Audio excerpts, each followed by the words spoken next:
नमस्कार। आज आम प्रत्येक परिवार पर गुरुत्वपूर्ण एक विषय कथा हेबा अर्थव्यवस्था। अर्थव्यवस्थार अर्थ हेउछि आमे किभଳି आमर टंका परिचालन करू।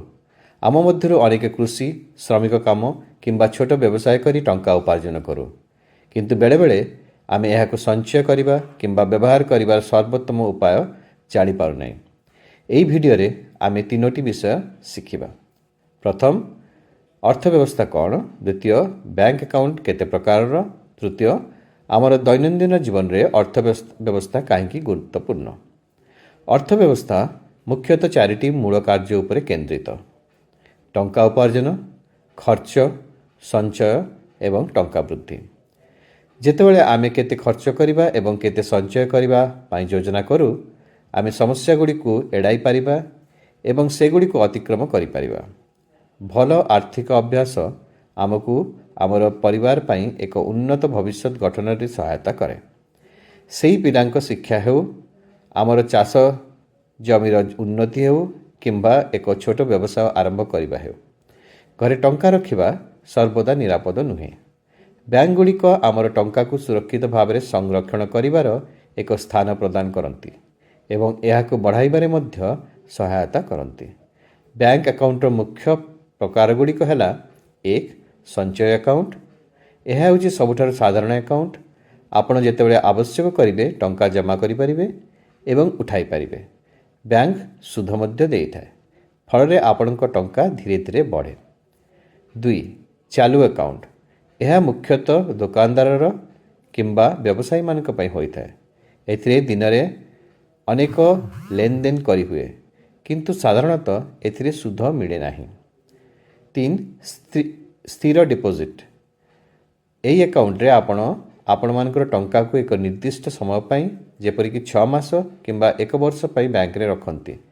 बैंक अधिक सुध देइथाय, तेणु यह दीर्घकालीन संचय पाई भल अटे। चार, आवृत्तिमूलक डिपोजिट।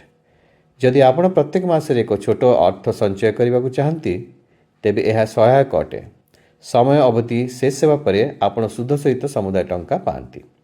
अर्थव्यवस्था बुझिबा केवल बड़ सहर लोकमानक पई नुहे, बरं समस्तक पई गुरुत्वपूर्ण। भल आर्थिक योजना आमको अनेक उपाय सहायता करे। एक, जरूरी समय सहायता करे। जेतेबेले असुस्थता किंबा फसल विफलता भली समस्या घटे, संचय आमको समर्थन करि पारे। दुई, आर्थिक अनुशासन गठन करे। प्रति मासरे टिके टिके संचय करिबा आमको आमर टंका भल भाव में परिचालन करिबा, अनावश्यक खर्च नियंत्रण करिबा एवं भविष्य पाई भल अभ्यास गठन करिबा पई सिखाए। तीन, पारिवारिक लक्ष्य पूरण में सहायक हुए। नियमित भाव में संचय करिबा शिक्षा, घर संरक्षण किंबा गुरुत्वपूर्ण अनुष्ठान गुड़िक पई देय देवाकू सहज करे। चार, आमको ऋणरू रक्षा करे। बैंक व्यवहार करिबा एवं नियमित भाव में संचय करिबा आमको उच्च सुध देउथिबा महाजन मानक ठारू ऋण नेबाकू एडाइबारे साहाय्य करे।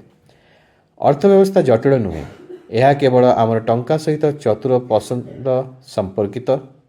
जेतेबेले आमे बुद्धिमानी सहित संचय करू, बैंक अकाउंट व्यवहार करू एवं भविष्य पाई योजना करू, आमर जीवन अधिक सुरक्षित होइथाय। यह होछि प्रथम पदक्षेप। परवर्ती वीडियो गुड़िक आमे डिजिटल देय, ऋण, बीमा एवं अन्यान्य विषय शिखिबा। आसंतु एक आर्थिक भाव में समृद्ध संप्रदाय गठन करिबा पाई मिलित भाव में काम करिबा। देखिबा पाई धन्यवाद।